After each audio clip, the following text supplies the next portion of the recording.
আসসালামু আলাইকুম এভরিওয়ান। আশা করি আপনারা ভালো আছেন। আলহামদুলিল্লাহ আমি আপনাদের দোয়াতে অনেক ভালো আছি। ১৬ নং ওয়ার্ড কনটেন্ট ক্রিয়েটর মিলন মেলা ২০২৫ উদযাপন হতে যাচ্ছে। সেটার লোকেশনটা বলে দিই, লেক সিটি মিডল্যান্ড রেস্টুরেন্টে। সেইখানে আজকে যাব আমরা সব কনটেন্ট ক্রিয়েটর মিলে। চলুন যাওয়া যাক।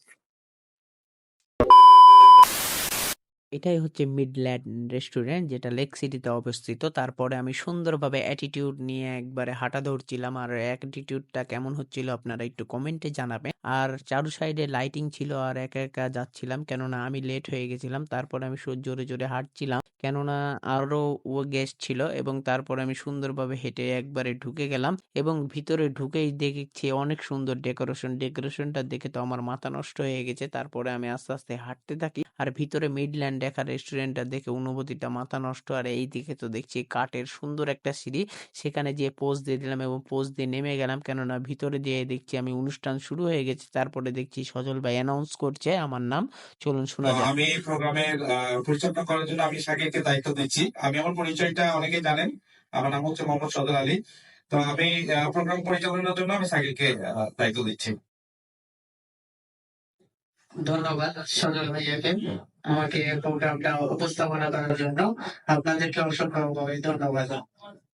তারপরে আমি সুন্দরভাবে প্রোগ্রামটা পরিচালনা করছিলাম। চলুন এবার পরিচালনাটা শোনা যাক, এবং কে কে উপস্থিত ছিল তাদের বক্তব্য আপনাদেরকে শোনাবো। বিশেষ অতিথি হিসাবে এবার বক্তব্য রাখবেন জনাব মোহাম্মদ রৌশন ঈশান, বিশিষ্ট ব্যবসায়ী ও সমাজসেবক। তাকে বিশেষভাবে তার বক্তব্য অনুরোধ করছি।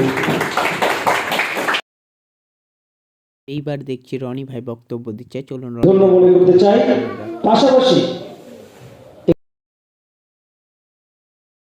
বক্তব্য প্রায় শেষ। এবার দেখছি প্রধান অতিথি, বিশেষ অতিথি সবাই মিলে আমাকে ক্রেজ তুলে দিচ্ছে, আর আমার অনুভূতিটা বলে বোঝানো যাবে না। এবার কিছু কথা বলতে এত সুন্দর পেলাম, আপনাদের প্রতি আমার কৃতজ্ঞতা।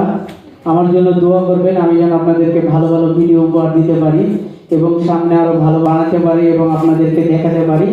এটাই আপনাদের কাছে দোয়া ও প্রত্যাশা। আমার জন্য দোয়া করবেন। আসসালামু আলাইকুম, আল্লাহ হাফেজ।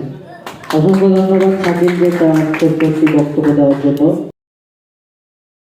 বক্তব্য দেওয়া শেষ। এইবার হচ্ছে কেক কাটার পালা। আর কেক কাটার সময় ছিলাম রনি ভাই, আমি এবং আব্বু। আব্বু আমাকে অলওয়েজ সাপোর্ট করে থাকে, এবং আমার আব্বু আম্মুর দোয়া আছে, সেই জন্য আজকে আমি এত দূরে আসতে পেরেছি এবং আপনাদের ভালোবাসা পেয়েছি। এবার কেক কাটা শেষ, এবার খাওয়া দাওয়ার পালা। সেই জন্য আমরা সবাই মিলে বসে যাই, আর সেইখানে উপস্থিত ছিল সজল আলী এবং রনি ভাই, এবং ছোট বড় আমরা সবাই মিলে বসে থেকে খাবার খাচ্ছিলাম এবং রাতের ডিনারটা সেরে ফেলছিলাম, কেননা আমরা সবাই মিলে অনেক পরিশ্রম করেছি। এবার রাত্রে খাবার পালা, সেই জন্য আমরা সবাই মিলে একসঙ্গে গল্প গুজব করে খাবার খাবো। আশা করি আমার এই ভিডিওটা আপনাদেরকে ভালো লাগবে। আমার এই ভিডিওটা যদি ভালো লেগে থাকে তাহলে আমার জন্য দোয়া করবেন, আমি যেন আপনাদেরকে ভালো ভালো ভিডিও উপহার দিতে পারি। আসসালামু আলাইকুম, আল্লাহ হাফেজ।